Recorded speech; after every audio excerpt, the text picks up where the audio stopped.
因若无骨感皮较薄，挂伫树仔顶的时，总讲日头较晒，有当时就会晒着伤。所以农民拢会伫这果子皮外口抹一层碳酸钙，来防止这柑仔去晒着伤。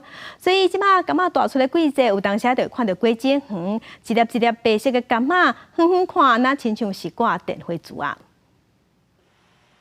桶仔内底倒白色的石花，佮加入炒名、辣辣的，真做农民的特别配方。人讲秋冬的木果柑上甜上好食，毋过天气较大，日头猛，柑仔若晒伤久会喷点蒸汽，都是农民讲的日伤。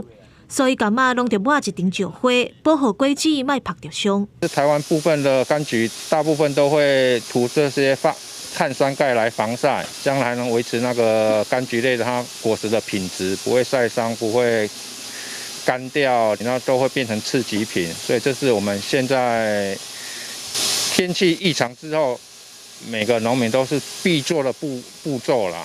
一粒一粒的木果柑拢着爱抹石花，动作袂当落错，爱确定有抹条纹，实在真够工。因为木果柑皮较薄，佮生伫树尾，较熬互日头晒着，所以这种方法就不止啊重要。它可以在果实的表面做一个保护的动作，然后减少一些阳光的直射外。那另外，它其实外面就加了一层保护膜，未来把这个碳酸钙清除掉之后，它的果皮可以更细致、更滑嫩。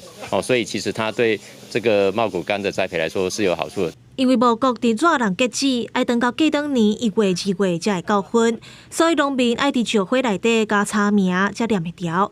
采收了后，用水甲石花呛清气，果子是金骨金骨。